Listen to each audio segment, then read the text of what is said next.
What's up? It's your boy Metaphysical Marc here, coming shortly just to talk really briefly. Don't know how long I'm going to be on here because, as you can tell, I'm out doing my mountain man-ish. Why it's so important to be a antisocial socialite as an empath. When I say this, a lot of y'all think this is a contradiction. A lot of y'all are like, what is he talking about?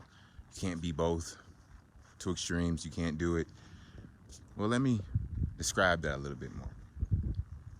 To be an antisocial socialite is having the boundaries to know when you need time for yourself and when you need time with others, because you can get caught up in either or.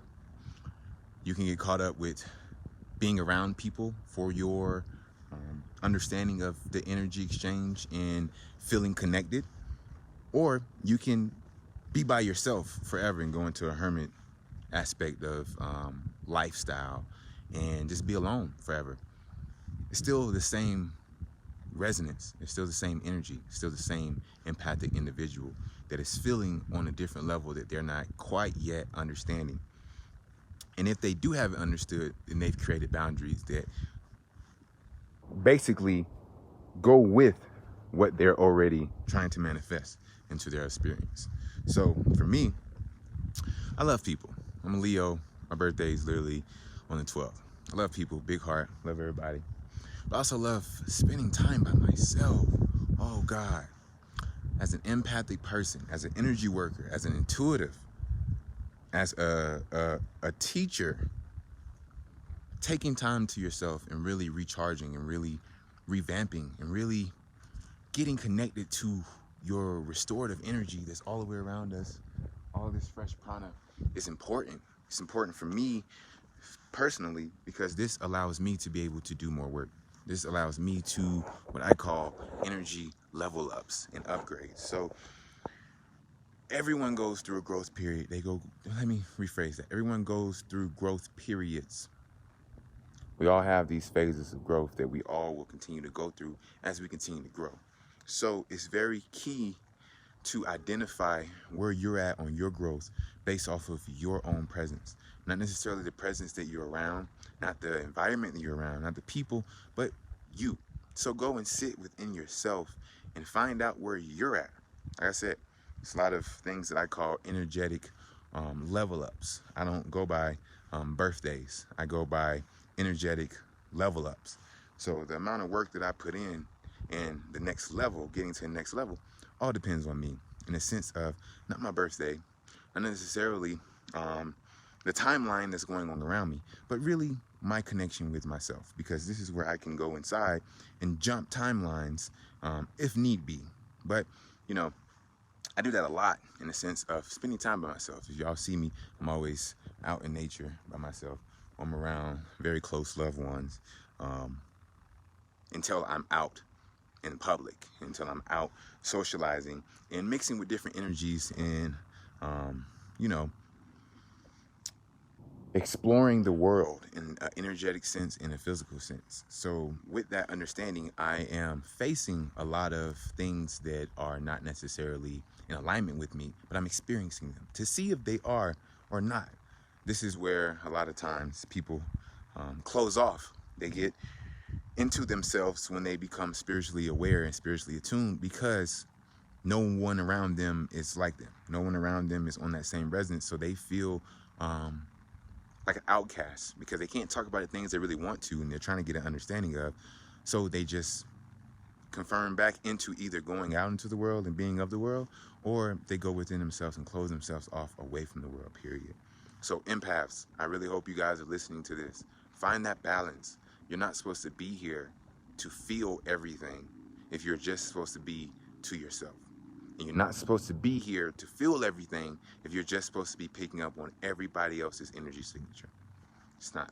It's balance. Learn this balance, understand this balance, apply this balance.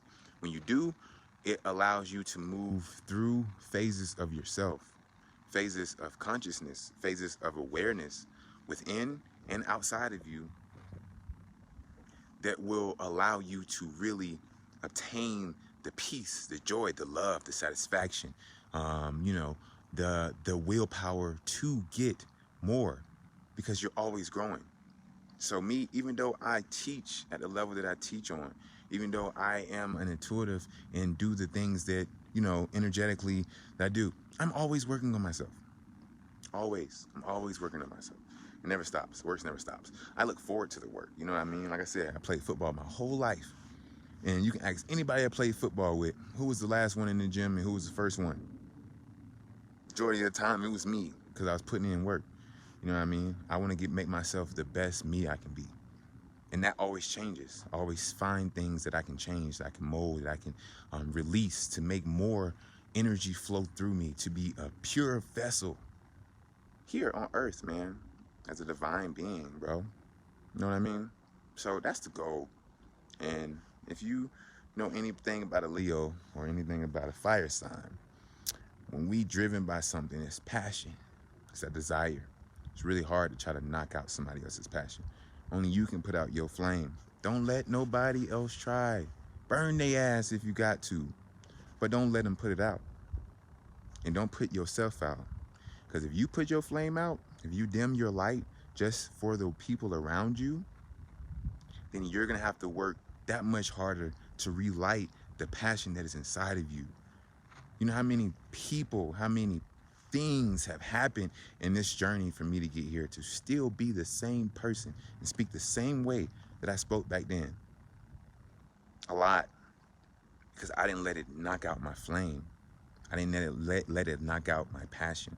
My passion has always been the same, always been driven to be better, to want better, to understand more, to be a servant, to be humble, to be, you know, humility to the people in the earth itself, just being humble and understanding. That's my goal. So with that, my passion is strong with that. My passion is strong with that. So I'm always trying to find better ways to be, better ways to live, better ways to see, better ways to think, better ways to love, man. That's what it's about. So y'all empaths, find that better way, find that middle ground. Understand, you can be an antisocial socialite. It's very possible. It's very possible. Trust me. I'm doing it. I'm living it. And I love people. But I love myself as well. And I know I cannot give anything to anybody if I am not restored, rejuvenated, grounded, clear-minded. So I make sure that I do that before I do any actions with anybody else in that sense, because I'm not the type of person that misery loves company. I love my own company. So if I'm miserable, I'm going to be miserable within myself until I'm not. And that don't take long, because we're not staying down here. We're moving up. So y'all move up. Love y'all, man. Be easy.